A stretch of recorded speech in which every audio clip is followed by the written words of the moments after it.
Take it easy.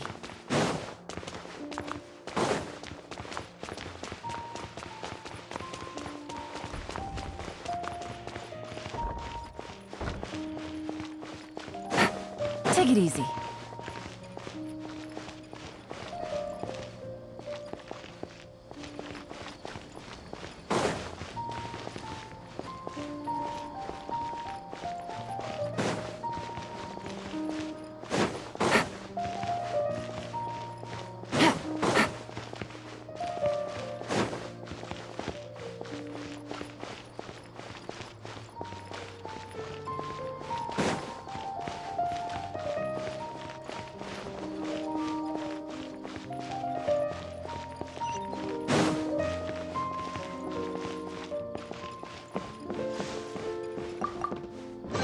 A chest full of valuables and a trove of potential clues.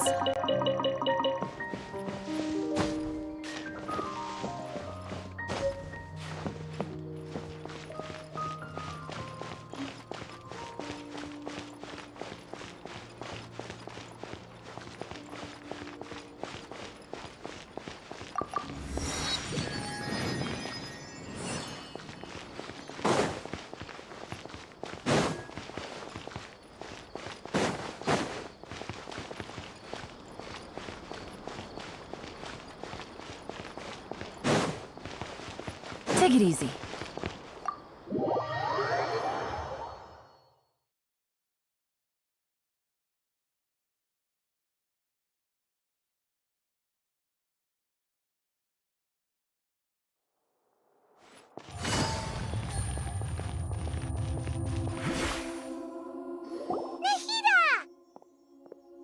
Hello, Traveler and Paimon.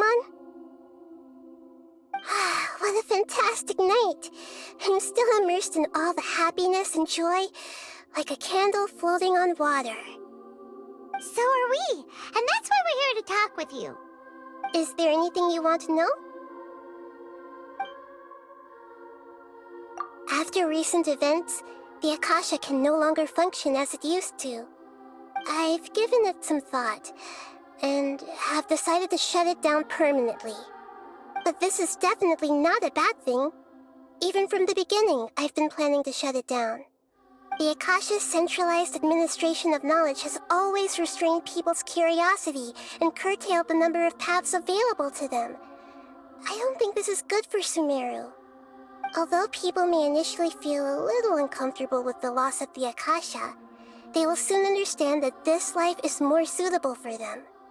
And as for the future of Sumeru, I'm preparing to regain control of the academia. The former sages have received their punishment, but the new sages have yet to be selected. I will oversee the process personally. I hope that the new 6 great sages will be more focused on academics. Sumeru needs such leaders more than ever. The other big issue is the people of King Deshret. All the residents of the desert, in fact. They have been mistreated for far too long. I've already taken some measures to address this. It will take some time to rebuild everything, but no matter if it's culture, friendship, or trust, we will rebuild it. You mean, what happened after the doctor put you to sleep? You guessed correctly. The top-ranked Fatui Harbingers, up to number 3, possess power comparable to that of gods. I was no match for him in that kind of situation. However, in spite of the bad situation, I still managed to make a fair deal with the doctor. I'm sure you remember the entity that changed your fate, the Heavenly Principles. In fact, the Heavenly Principles has been quiet since the Conria disaster 500 years ago. I used this point as leverage against the doctor. I told him that the Heavenly Principles may be awakened if I destroy the Gnosis. Although it's just a bluff, he still fell for it. I assumed that the Heavenly Principles wouldn't just stand by and let such extensive damage to its laws take place. And as for what I exchanged for the Gnosis, the exchange served as both punishment for the doctor, as well as a boon of new knowledge that I couldn't refuse as the God of Wisdom. He's still in a coma. I've hidden him like how one would hide a feather. I know you have many misgivings about him, but as someone who had become a god, he has retained a number of very useful features. Don't worry, I'll keep an eye on him and make sure he doesn't do any evil. In addition, there are still some mysteries left in him.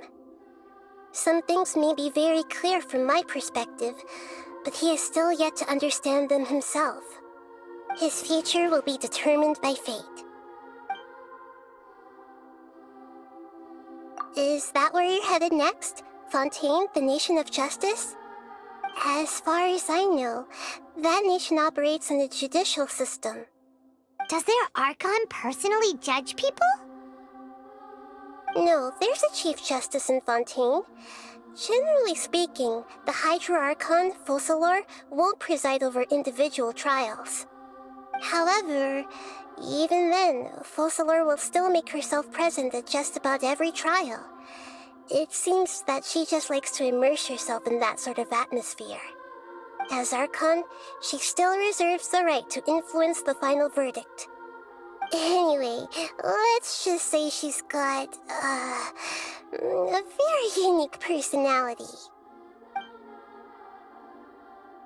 Are you sure? Isn't there something else you haven't asked about yet? Huh? You mean... About your sister. While you were resting at Gandharvaville, I took some time to perform an Irminsul search for information on your sister. Yeah, isn't Irminsul a repository for all the information and memories of Teyvat? So there shouldn't be anything on him or his sister. This is true in your case. Irminsul indeed does not have any information on you. However, there must be something different about your sister. Because, as it turns out, the world has recorded information on her after all. What? There is only one possible explanation. She belongs to this world.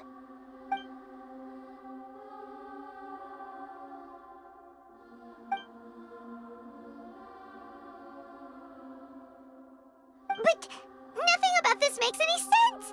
Wasn't this your first trip to Teyvat? According to the records I was able to access, your sibling suddenly appeared in Conria. After the Conria disaster, she began her journey through the 7 nations of Teyvat. But just as her journey was about to reach its conclusion, the Irminsul records on her suddenly become fuzzy. What do you mean, fuzzy? Did something happen to her? All I know for sure is that somebody, for reasons only they can know, is deliberately obfuscating her fate. And whoever it is, if they can do that, who knows what else they're capable of. But even that wouldn't explain how she somehow comes from this world. Something else I noticed was that according to these records, the Fatui have not classified your sibling as one of the Descenders. What's a Descender? Paimon's never heard of it. Look, I'm sure you must be curious about the information I received from the Fatui in return for my gnosis, right? A very important part of the intel was about this world's Descenders. External beings, ones that don't belong to this world. Traveler, you are Teyvat's 4th Descender. Huh?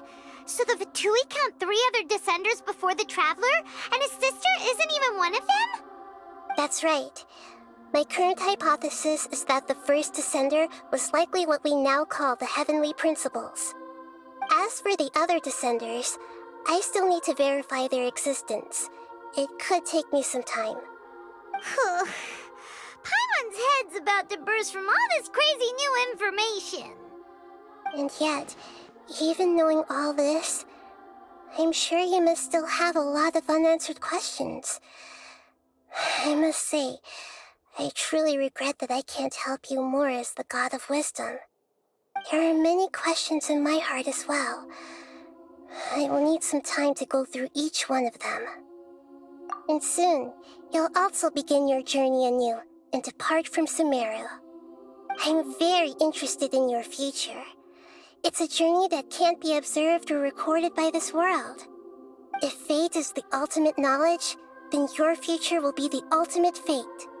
Paimon's sure glad we got to meet you, Nahida. The pleasure is all mine. I can't thank you enough. Alright, that's enough talk for today. If you ever miss me, just close your eyes, and maybe I'll appear in your dreams.